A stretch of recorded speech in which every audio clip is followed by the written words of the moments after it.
ममता झा अपने संपूर्ण मिथिलावासी के गोर लगै छी। हम एकटा विषहारा के गीत गबै छी जखन बरसाइत पाबनि में गायल जाइ छै। जो अपने सबके नीक लागे तो लाइक शेयर और कमेंट क के जरूर बतायब जे केहन लागल। नीचरे पोखरिया के ऊचरे मोहर राम ताहि पैसी बिसहरी करो असलान। नीचरे पोखरिया के ऊचरे मोहर राम ताहि पैसी बिसहरी करो असलान। नहाए सोनाए बिसहरी थाकर अथि केश राम सोना के का कहिया बिसहरी के कागलाए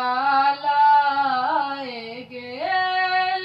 राम सोना के का कहिया बिसहरी के कागलाए गेल।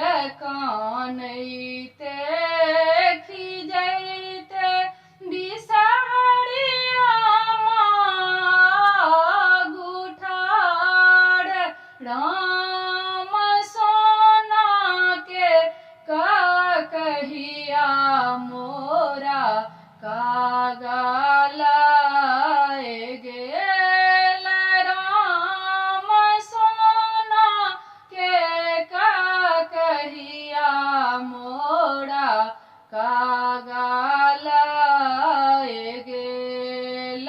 जूनी कानु जूनी खिजू बिसहरी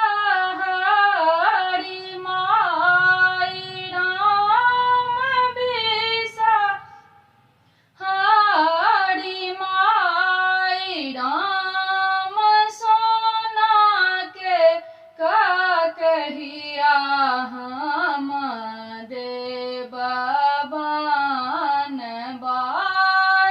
राम सोना के का कहिया हम देव बनबाई।